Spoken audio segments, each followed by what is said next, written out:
I, Seaman Cutlass, do voluntarily make oath and swear that I will be true in the course we are embarked in. The year 1797.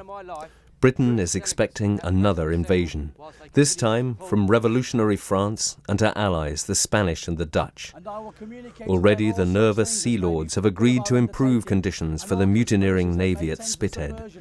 Now it is the Nor's turn. 3 cheers for the just and mighty cause upon which, as one, we are embarked. Huzzah! Huzzah! Huzzah! It was a mutiny of which the people of Sheppey couldn't fail to be a part. It was exciting and colourful, with all the festive atmosphere of a gala. An eyewitness account of events was written down by one of the workers from the Sheerness dockyard. The men have chosen Mr. Richard Parker as their admiral. These are our grievances. Most of us are impressed from the streets or taken from the debtors' jails. And to what end? To starve, or worse still, to be flogged to an early death. As the wives and families of you very well know, pay and prize money, if it ever arrives, pitiful. Let death be shared like prize money, the lion's share to the officers. These are our demands. Article 1, that all indulgence granted to the fleet at Portsmouth be granted to all His Majesty's subjects serving in the fleet at the Nore. Article 2, that every seaman Parker is a carpenter and schoolmaster by profession, and a court-martialed lieutenant. So many at a time, so as not to disrupt the ship's duty, to visit their friends and families. Article 3, that all ships, before going to sea, shall be paid arrears of wages.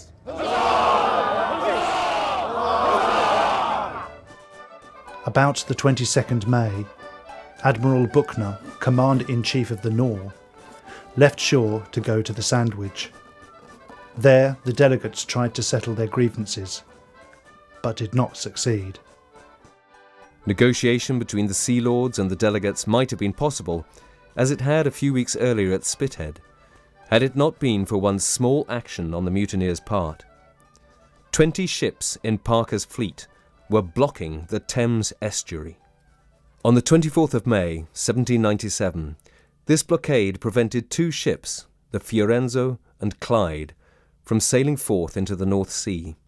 These ships carried 2 honeymooners, 2 rather special honeymooners, Prince Frederick of Württemberg and his bride, Charlotte Augusta Matilda, the Princess Royal, eldest daughter of King George III. King George was furious.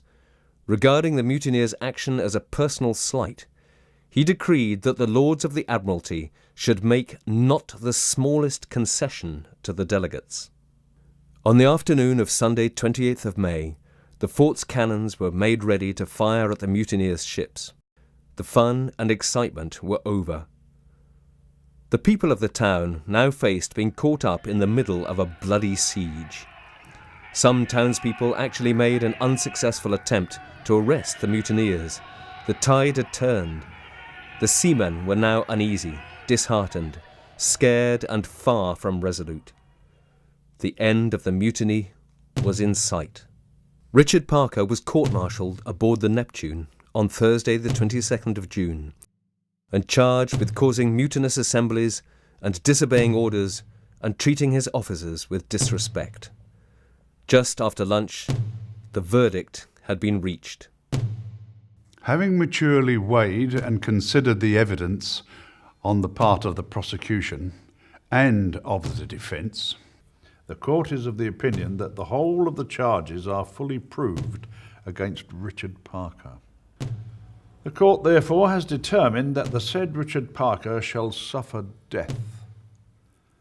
and that he be accordingly hanged by the neck until dead.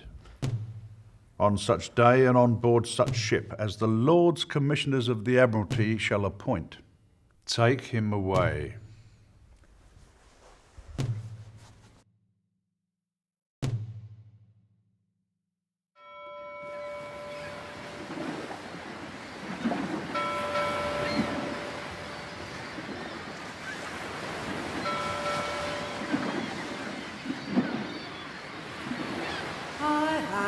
Sailor, blithe and gay, I'm rambling for promotion. I've laid the French and the Spaniards low, many miles across the ocean.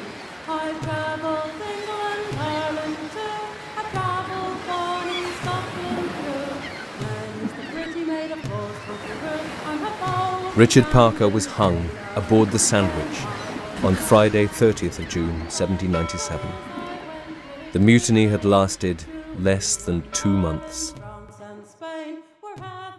Parker's wife, Anne, had not been allowed to see her husband before the execution, nor would the naval authorities grant her permission to take possession of his body.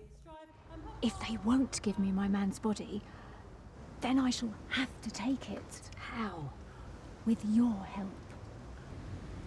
Anne's plan was to get her husband's body to Exeter, so he could be buried with his family. Bribing various carters and carriers, she got the body to the Hoop and Horseshoes Inn on Tower Hill.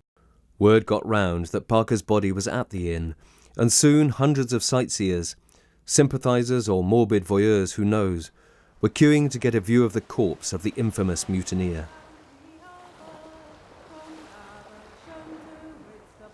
The authorities quickly took possession of the body. Richard Parker was finally interred in the churchyard of St. Mary Matfelon in Whitechapel.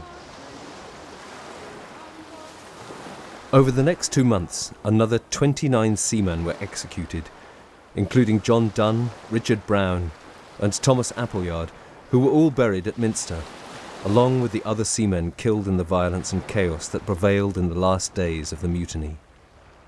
The mutiny at the Nore ended without any of the delegates' demands being met, but it brought into the open as never before the injustices and barbaric treatment suffered by the men of the Royal Navy. Less than 4 months later, those seamen who had survived the mutiny successfully put to flight the invading Dutch fleet off Camperdown.